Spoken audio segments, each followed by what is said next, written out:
First summative exam আছে class 10 এর জন্য, তাই যে যে টপিক আমাদের পড়তে হবে সেই টপিক থেকে কিছু ইম্পর্টেন্ট কোয়েশ্চেন তোমাদেরকে আমি বলে দিয়ে যাব। অবশ্যই সেগুলো 5 নম্বরের কোয়েশ্চেন, যেগুলো বড় কোয়েশ্চেন এলএকিউ টাইপ সেগুলোই শুধুমাত্র বলবো যে কি কি ইম্পর্টেন্ট কোয়েশ্চেন আমাদের আসতে পারে। তো অবশ্যই আমি বারবারই বলে থাকি যে সামেটিভ এক্সাম মানেই প্রত্যেকটা আলাদা আলাদা স্কুল এবং আলাদা আলাদা টিচাররা প্রশ্নগুলো করবেন। তো স্বাভাবিকভাবেই একই প্রশ্ন সব স্কুলে হবে সেটা তো সম্ভব নয়। তো কিছু কিছু ক্ষেত্রে অবশ্যই চেঞ্জেস আসতে পারে। তো মোটামুটি আমি ইম্পর্টেন্ট কিছু কিছু লাইন বলে দিয়ে যাচ্ছি তোমাদেরকে। আমাদের গল্প আছে শুধুমাত্র একটি, জ্ঞানচক্ষু। জ্ঞানচক্ষু থেকে দিয়েছি পৃথিবীতে এমন অলৌকিক ঘটনাও ঘটে, কার এমন মনে হয়েছে অলৌকিক ঘটনাটি বর্ণনা করো। তপনের মনে হয় আজ যেন তার জীবনের সবচেয়ে দুঃখের দিন, তপনের এমন মনে হওয়ার কারণ বর্ণনা করো। এই দুটো জিনিসে আমি একটা কথা বলে রাখি যে প্রথমত অলৌকিক ঘটনার যে বর্ণনাটা সেটা আমরা জানি যে তপনের গল্প লেখা মানে ছাপা অক্ষরে বেরিয়ে আসবে, সেটা সবার হাতে হাতে ঘুরবে, তপন কুমার রায়ের নাম ছড়িয়ে পড়বে, এই বিষয়টা নিয়ে লিখতে হবে। এখানে কিন্তু অলৌকিক ঘটনা বলতে অন্য কিছু ভেবো না, হ্যাঁ, ওই জায়গাটা থেকেই লিখবে। নেক্সট, তার জীবনের সবচেয়ে দুঃখের দিন, এটা একেবারে গল্পের শেষটায় চলে আসছে। ঠিক, এবার এটার সাথে দেখো নতুন মেশুকে দেখে জ্ঞানচক্ষু খুলে গেল, মন্তব্যটি ব্যাখ্যা করো। এই লাইনটা থেকে আসতে পারে যে এই মন্তব্যটি ব্যাখ্যা করো, এটা বলতে শুধুমাত্র কিন্তু প্রথমের দিকে লেখক সম্পর্কে তার যে ধারণা সেইটার ব্যাখ্যা এটা আসতে পারে। অর আসতে পারে যে প্রকৃত জ্ঞানচক্ষুর উন্মোচন কিভাবে ঘটেছিল, প্রকৃত জ্ঞানচক্ষুর উন্মোচন কিভাবে ঘটে। এই জায়গাটা যদি আসে তাহলে এটার সাথে এটার লিঙ্ক পাবে।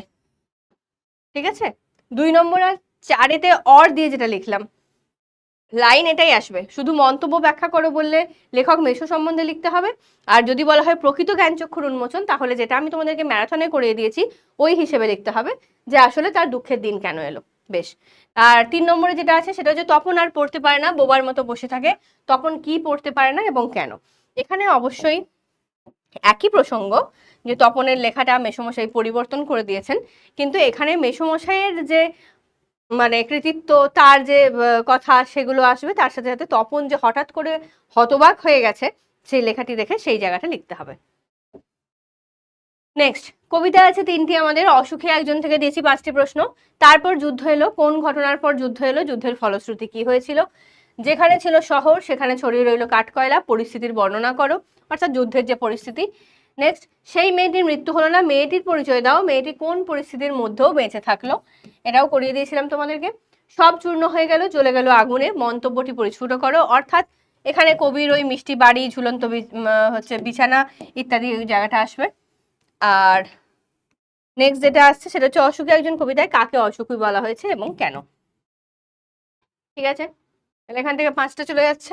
নেক্সট আসছি, আয় আরো বেঁধে বেঁধে থাকি। এখান থেকে 4টি প্রশ্ন দিয়েছি, যদিও 4টিও দরকার পড়ে না। পৃথিবী হয়তো বেঁচে আছে, পৃথিবী হয়তো গেছে মরে, এইটা একটা দেখবে। আমাদের ইতিহাস নেই অথবা এমনই ইতিহাস, এই দুটো লাইন তো এমনিতেই ভীষণ গুরুত্বপূর্ণ, আমি জানি সকলের করা হয়ে গেছে, এটা একটা দেখে নিচ্ছ। আমাদের ঘর গেছে উড়ে, ঘর কিসের প্রতীক আর তা উড়ে যাওয়ার বর্ণনা করো। তারপরে কবি সকলকে বেঁধে বেঁধে থাকার নির্দেশ কেন দিয়েছেন। এটা 3 নম্বর যেটা আছে সেটাকে আমি একটা অন্য কালার দিয়ে রাখলাম কারণ এটা মোটামুটি ইম্পর্টেন্ট। বাকি যে 3টি দিয়েছি যেটা ডবল টিক দিয়েছি সেগুলো বেশি ইম্পর্টেন্ট, 3 নম্বরটা মোটামুটি একটু দেখে রাখবে তাহলেই হলো। আফ্রিকা, গর্বে যারা অন্ধ তোমার সূর্য হারা অরণ্যের চেয়ে, কাদের কথা কবি বলেছেন আর তাদের গর্বান্ধ যে কার্যকলাপ সেটার পরিচয় দাও। অবশ্যই এখানে চলে আসছে আমাদের ওই সাম্রাজ্যলোভী শাসকদের প্রসঙ্গ, সেটা দেখে রাখছো। চিরচিহ্ন দিয়ে গেল তোমার অপমানিত ইতিহাসে, কাকে কথা বলা হয়েছে, কিভাবে তার অপমানিত ইতিহাসে চিরচিহ্ন মুদ্রিত হলো। কাছাকাছি উত্তর একই কিন্তু প্রসঙ্গটা একটু আলাদা হয়ে যাচ্ছে। সেই হোক তোমার সভ্যতার শেষ পুণ্যবাণী, শেষ পুণ্যবাণীটি কি, সেই ক্ষমার বাণীটি। কেন তাকে সভ্যতার শেষ পুণ্যবাণী বলা হয়েছে, এখানে যুগান্তের কবি যে আসার প্রসঙ্গটা সেখানটা থেকে একটু বর্ণনা করবে। দাঁড়াও ওই মানহারা মানবীর দ্বারে, মানহারা মানবী এটা কাকে বলা হয়েছে আর তার দ্বারে দাঁড়িয়ে কি করার কথা বলা হয়েছে, এটা একটা। এটা কাছাকাছি একই উত্তর যাবে। হায় ছায়াবৃতা, কালো ঘোমটার নিচে অপরিচিত ছিল তোমার মানব রূপ। এখানে এই যে হায় ছায়াবৃতা বলতে কাকে ছায়াবৃতা বলা হয়েছে এবং কেন বলা হয়েছে, এই প্রসঙ্গটাও বারবার আসে। এই চলে যাচ্ছে 5টি প্রশ্ন আফ্রিকা থেকে। প্রবন্ধ, প্রবন্ধ আছে একটি, হারিয়ে যাওয়া কালিকলম। হারিয়ে যাওয়া কালিকলম থেকেও দিয়েছি 5টি প্রশ্ন। সবগুলো থেকে মোটামুটি 4টি 5টি করেই প্রশ্ন দিয়েছি, খুব বেশি প্রশ্ন নেই, 4-5টা করে যাও। ওকে। আশ্চর্য আজ সবই অবলুপ্তির পথে। কি অবলুপ্তির পথে? লেখকের এরকম মন্তব্যের কারণ আলোচনা করো। আমরা কালিও তৈরি করতাম নিজেরাই, লেখকদের কালি তৈরির যে বর্ণনা সেটা লেখো। পণ্ডিতেরা বলেন কলমের দুনিয়ায় যা সত্যিকারের বিপ্লব ঘটায় তা হচ্ছে ফাউন্টেন পেন। ফাউন্টেন পেন কিভাবে কলমের দুনিয়ায় বিপ্লব ঘটিয়েছিল, এই প্রসঙ্গটা এখানে চলে যাবে একটা। তারপরে হচ্ছে ওয়াটারম্যান, ওয়াটারম্যান কে, তিনি কলমের দুনিয়ায় তার অবদান কি। যেহেতু এখানে লুইস অ্যাডসন ওয়াটারম্যান তিনি যে ফাউন্টেন পেন তৈরি করেছিলেন তার যে বৃত্তান্তটা সেটা লিখতে হবে কিন্তু, যে তিনি ব্যবসায়ী ছিলেন, তিনি এরকম একটা দলিল সই করতে গেছিলেন, তারপরে যা যা ঘটনা ঘটেছিল, কালি পড়ে যাওয়া, তার নতুন করে ইনভেনশন ইত্যাদি, এই জায়গাটা লিখতে হবে ওয়াটারম্যানের প্রসঙ্গটা। আর লাস্ট আছে আমার মনে পড়ে প্রথম ফাউন্টেন পেন কেনার কথা, বক্তার প্রথম ফাউন্টেন পেন কেনার অভিজ্ঞতা কেমন ছিল তা লেখো। এই 5টি প্রশ্ন মোটামুটি বেশি ইম্পর্টেন্ট। এছাড়াও যদি কিছু দেখে যেতে চাও যে ম্যাম এই 5টা তো আমরা করেছি, এই প্রথম প্রশ্নটা তো এবারে মাধ্যমিকেই এসেছে, তো এটাও দেখা হয়ে গেছে, বাকিগুলো কালি তৈরি করা, হচ্ছে ফাউন্টেন পেনের বিপ্লব ইত্যাদি, এই প্রসঙ্গগুলো আমার দেখা হয়ে গেছে। এক্সট্রা যদি কিছু দেখতে হয় তাহলে কি দেখবো, তাহলে দেখতে পারো যে যেখানটা আছে না, যে বিভিন্ন ধরনের বিভিন্ন জায়গায়, ওই যে ফিনিশিয়ান যদি হতাম, যদি যীশু খ্রিস্টের আগে জন্মাতাম তাহলে কোন কোন জায়গায় কিভাবে জন্মালে কি দিয়ে কলম বানাতাম, এই যে জায়গাটার বর্ণনা লেখক করেছেন সেখানটা একটুখানি দেখে রাখতে পারো, যে কোন জায়গায় কি দিয়ে কলম বানানোর কথা বলা হয়েছে। যেমন চীনারা তুলি দিয়ে লিখতো, বা ফিনিশিও বা ইয়েরা যেগুলো আছে, তারপর হচ্ছে স্টাইলাসের প্রসঙ্গ যেখানটা আছে, এই সমস্ত জায়গাটা, ওটা থেকে একটা ওই জায়গাটা একটু পড়ে রাখতে পারো। ঠিক আছে, তাহলে মোটামুটি আমার হয়ে যাচ্ছে টেক্সট। এবার আসছি সহায়ক গ্রন্থ কোনিতে। কোনি থেকে দিয়েছি 7টি প্রশ্ন। অবশ্যই কোনি একটা বড় চ্যাপ্টার। বিষ্ণুধরের বিরক্তির কারণ, হাত 15 দূরের লোক, বিষ্ণুধরের পরিচয় দিয়ে তার বিরক্তির কারণ উল্লেখ করো। খাওয়াই আমার লোভ নেই, ডায়েটিং করি, এটা তো ভীষণ ইম্পর্টেন্ট কোয়েশ্চেন। ডায়েটিং এর পরিচয়। 4 বছরের মধ্যে প্রজাপতি ডানা মেলে দিয়েছে, অবশ্যই একটা দেখে যাবে। 12টির দিন গঙ্গার ঘাটে দৃশ্য বর্ণনা করো, এটা একটা।